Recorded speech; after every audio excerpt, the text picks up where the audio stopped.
Lecture du livre des Nombres, chapitre 22.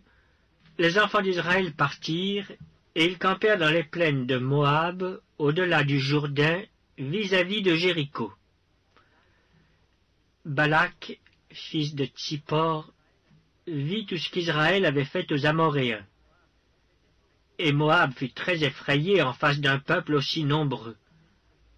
Il fut saisi de terreur en face des enfants d'Israël. Moab dit aux anciens de Madian, « Cette multitude va dévorer tout ce qui nous entoure, comme le bœuf broute la verdure des champs. » Balak, fils de Tsippor, était alors roi de Moab. Il envoya des messagers auprès de Balaam, fils de Béor, à Pétor sur le fleuve, dans le pays des fils de son peuple, afin de l'appeler et de lui dire, « Voici, un peuple est sorti d'Égypte. Il couvre la surface de la terre, et il habite vis-à-vis de moi. Viens, je te prie, maudis-moi ce peuple, car il est plus puissant que moi. Peut-être ainsi pourrais-je le battre et le chasserai-je du pays, car je sais que celui que tu bénis est béni, et que celui que tu maudis est maudit. » Les anciens de Moab et les anciens de Madian partirent, ayant avec eux des présents pour le devin. Ils arrivèrent auprès de Balaam et lui rapportèrent les paroles de Balak. Balaam leur dit, « Passez ici la nuit, et je vous donnerai réponse d'après ce que l'Éternel me dira. » Et les chefs de Moab restèrent chez Balaam. Dieu vint à Balaam et dit, « Qui sont ces hommes que tu as chez toi ?» Balaam répondit à Dieu, « Balak, fils de Tsippor, roi de Moab, les a envoyés pour me dire, « Voici un peuple sorti d'Égypte, et il couvre la surface de la terre. Viens donc, maudis-le. Peut-être ainsi pourrais-je le combattre et le chasserai-je. » Dieu dit à Balaam, « Tu n'iras point avec eux. Tu ne maudiras point ce peuple, car il est béni. »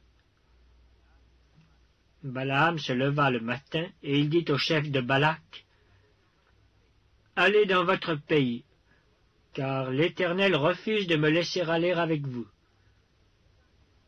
Et les princes de Moab se levèrent, retournèrent auprès de Balak, et dirent, « Balaam a refusé de venir avec nous. » Balak envoya de nouveau des chefs en plus grand nombre et plus considérés que les précédents. Ils arrivèrent auprès de Balaam et lui dirent, « Ainsi parle Balak, fils de Tsippor. Que l'on ne t'empêche donc pas de venir vers moi, car je te rendrai beaucoup d'honneur, et je ferai tout ce que tu me diras. Viens, je te prie, maudis-moi ce peuple. » Balaam répondit et dit aux serviteurs de Balak, « Quand Balak me donnerait sa maison pleine d'argent et d'or, je ne pourrais faire aucune chose, ni petite, ni grande, contre l'ordre de l'Éternel mon Dieu.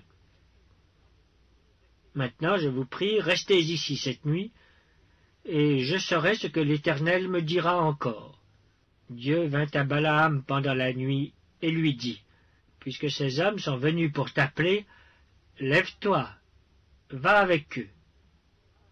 Mais tu feras ce que je te dirai. » Balaam se leva le matin, sella son ânesse et partit avec les chefs de Moab. La colère de Dieu s'enflamma parce qu'il était parti. Et un ange de l'Éternel se plaça sur le chemin pour lui résister. Balaam était monté sur son ânesse, et ses deux serviteurs étaient avec lui. L'ânesse vit l'ange de l'Éternel qui se tenait sur le chemin, son épée nue dans la main. Elle se détourna du chemin et alla dans les champs. Balaam frappa l'ânesse pour la ramener dans le chemin. L'ange de l'Éternel se plaça dans un sentier entre les vignes. Il y avait un mur de chaque côté. L'ânesse vit l'ange de l'Éternel. Elle se serra contre le mur et pressa le pied de Balaam contre le mur. Balaam la frappa de nouveau. L'ange de l'Éternel passa plus loin et se plaça dans un lieu où il n'y avait point d'espace pour se détourner à droite ou à gauche.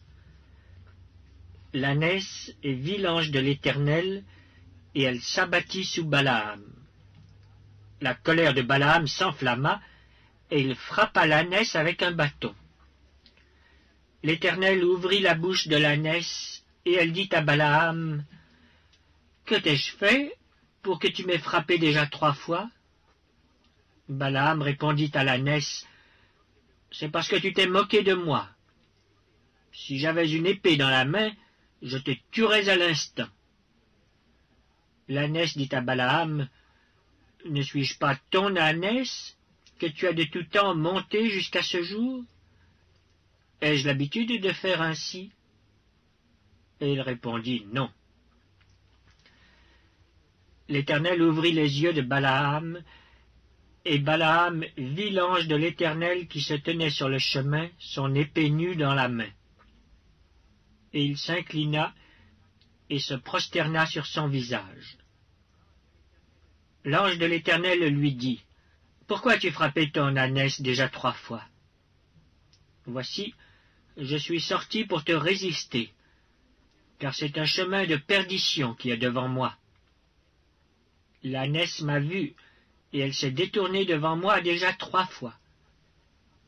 Si elle ne se fût pas détournée de moi, je t'aurais même tué, et je lui aurais laissé la vie. » Balaam dit à l'ange de l'Éternel, « J'ai péché, car je ne savais pas que tu te fusses placé au-devant de moi sur le chemin. Et maintenant, si tu me désapprouves, je m'en retournerai. » L'ange de l'Éternel dit à Balaam, « Va avec ces hommes, mais tu ne feras que répéter les paroles que je te dirai. » Et Balaam alla avec les chefs de Balak. Balak apprit que Balaam arrivait, et il sortit à sa rencontre jusqu'à la ville de Moab, qui est sur la limite de l'Arnon, à l'extrême frontière. Balak dit à Balaam, « N'ai-je pas envoyé auprès de toi pour t'appeler?